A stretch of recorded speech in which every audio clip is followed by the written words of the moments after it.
প্রশ্ন, for the function fx equals to mod x in closed interval -1 1, fx equals to mod x in closed interval -1 1, চারটে option ক্ষেত্রে দিয়েছে -1 পয়েন্টের functional value 1 পয়েন্টের functional value সমান, 0 পয়েন্টের রাইট হ্যান্ড ডেরিভেটিভ এবং লেফট হ্যান্ড ডেরিভেটিভের ভ্যালু দিয়ে দিয়েছে, বলেছে এফএক্সটা কন্টিনিউয়াস নয়, রোলস থিওরি এফএক্স এর উপরে অ্যাপ্লিকেবল ইন ক্লোজড ইন্টারভ্যাল -1 1। সবচেয়ে সিম্পলেস্ট ফ্যাক্টর যেটা আমরা জানি যে এই mod x ফাংশনটা 0 পয়েন্টে কোনোদিন ডিফারেন্সিয়েবল হয় না, বাট কন্টিনিউয়াস অলওয়েজ হয়। তাহলে এখানে f of -1 equals two f1 এটা একদম ট্রু, এবং অপশন 1 এটাই কিন্তু সঠিক অপশন এই ক্ষেত্রে। বাট বাকিগুলোও তুমি চেক করতে পারো। এখানে fx equals to mod x means আমরা কি বলতে পারি, x যখন x গ্রেটার দ্যান 0, 0 যখন x ইকুয়ালস টু 0, -x যখন x লেস দ্যান 0, কারণ mod x সবসময় পজিটিভ ভ্যালুকে ইন্ডিকেট করে। তাহলে এখানে কন্টিনিউটি যদি আমরা ভাবি, modulus of fx minus f0, কারণ 0 একমাত্র পয়েন্ট যেখানে ফাংশনের স্ট্র্যাটেজিটা চেঞ্জ হচ্ছে, তাই বাকি পয়েন্টগুলোতে চেক করার কোনো দরকার নেই। তাহলে mod x minus 0 that equals two mod x, তার মানেই mod x minus 0 less than epsilon for x minus 0 less than delta if we choose delta equals to epsilon। তার মানে clearly fx continuous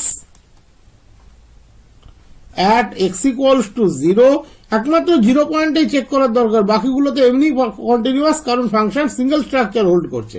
that is continuous on closed interval -1 1, continuous in closed interval -1 1, continuity হবে। তার মানে option 3 এটা ঠিক নয়। তাহলে যেহেতু 0তে কন্টিনিউয়াস নয়, তার মানে রোলস থিওরিমও অ্যাপ্লিকেবল নয়। এবার তুমি 0 পয়েন্টের লেফট হ্যান্ড আর রাইট হ্যান্ড ডেরিভেটিভ আমরা জানি এটার অস্তিত্ব থাকবে, কিন্তু সমান নয়, দ্যাট ইজ 0 পয়েন্টের ডেরিভেবল নয়। যে কোনো একটা তুমি চেক করো। Suppose rf'0 limit x tends to 0 plus fx minus f0 by x minus 0।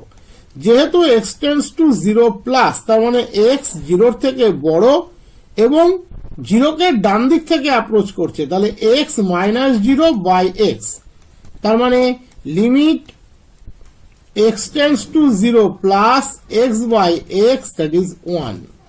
তাহলে rf'0 1, এখানে বলেছে rf'0 -1, তাহলে এটাও ঠিক নয়। তাহলে অপশন 1 এটাই একমাত্র সঠিক অপশন। এবারে প্রবলেম বলেছে x minus y plus c equals to 0 will touch the parabola y square equals to 4a into x plus a, যেখানে এটা not equals to 0. If c equals to 2a, c equals to a, c equals to 4a, c plus a equals to 0. সোজা কথা বলতে গেলে এ ওকে touch করবে মানে কি, y equal x minus y plus c equals to 0 tangent হবে কার, y square equals to 4a into x plus a এর, সোজা কথা। এবারে অনেকভাবে এই প্রবলেমকে করা যায়। আমরা যদি কোনো একটা পয়েন্টের ট্যানজেন্ট বের করি, সেই ট্যানজেন্টটা এর সাথে আইডেন্টিক্যাল হবে, এটা ব্যবহার করতে পারি। অথবা এই লাইনটা যদি এর ট্যানজেন্ট হয়, তাহলে y এর ভ্যালু দিয়ে স্যাটিসফাই করাতে পারি, সেক্ষেত্রে x এর একটা কোয়াড্রাটিক ইকুয়েশন আসবে। যেহেতু ট্যানজেন্ট, তার মানে এই দুটো রুট সেম হয়ে যাবে, দ্যাট ইজ x এর বীজগুলো সেম হয়ে যাবে, সেক্ষেত্রে b square equals two 4ac ব্যবহার করলেও c এর সাথে এর সম্পর্ক পাওয়া যাবে। যেটা সুবিধা হবে সেটা তুমি করতে পারো, যেটা সুবিধা হবে, কোনো প্রবলেম নেই। দ্যাট ইজ প্রথমে আমরা এর সাথে এর ইন্টারসেকশন বের করার চেষ্টা করব। ইন্টারসেকশন বের করতে গেলে যে কোনো একটাকে সাবস্টিটিউট করতে হবে। y এর মান যদি সাবস্টিটিউট করি x এর দ্বিঘাত সমীকরণ আসবে, বাট অ্যাকচুয়ালি ইন্টারসেক্ট তো করবে না, কারণ ও ট্যানজেন্ট, তাহলে রুট দুটো সমান, b square equals to 4ac ব্যবহার করলেও চলে আসবে। এবারে আমি একটা অন্যভাবে করে দেখি।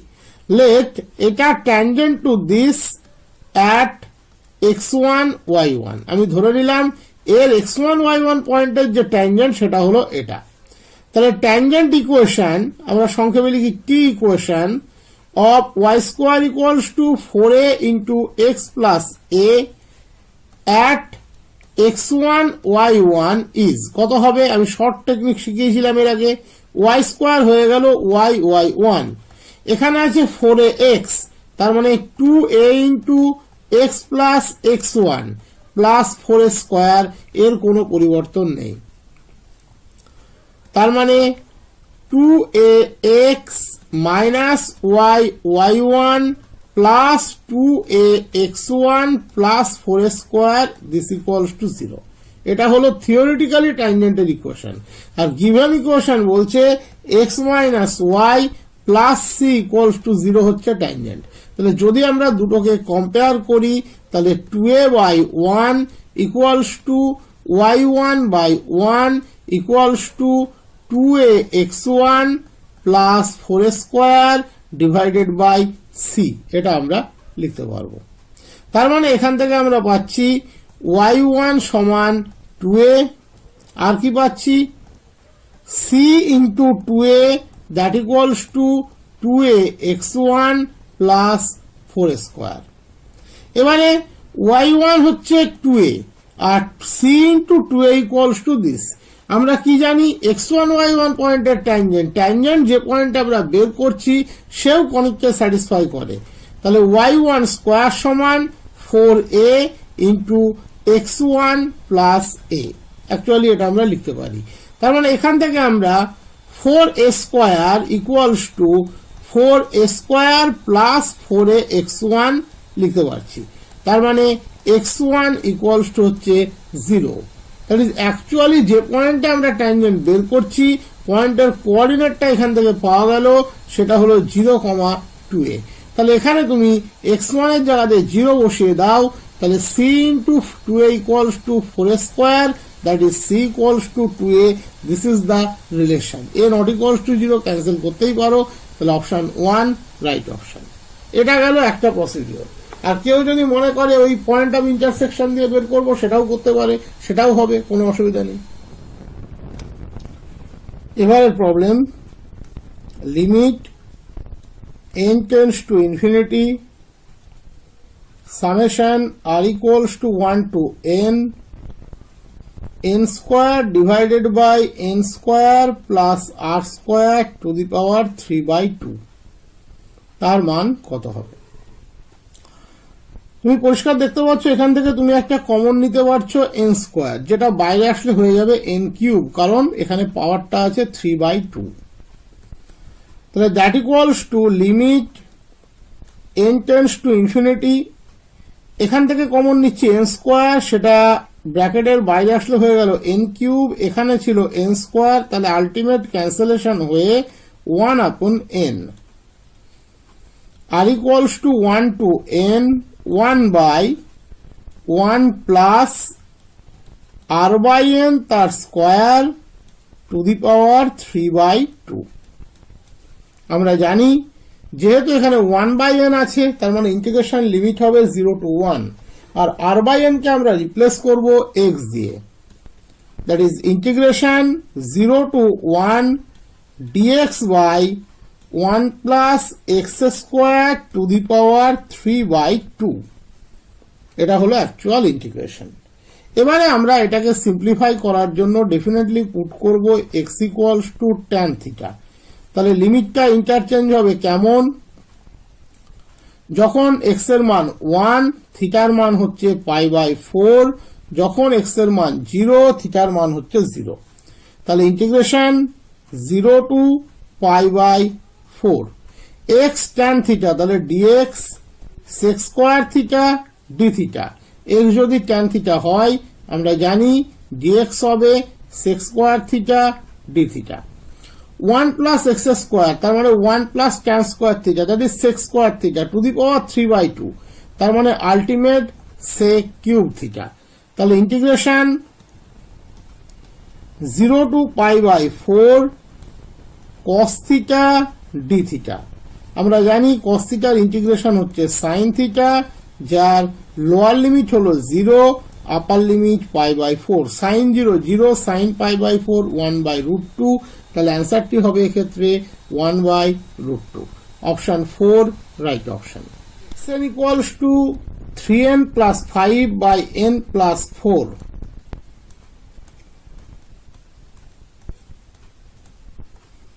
For all n। চারটে অপশন দিয়েছে। Then xn is convergent,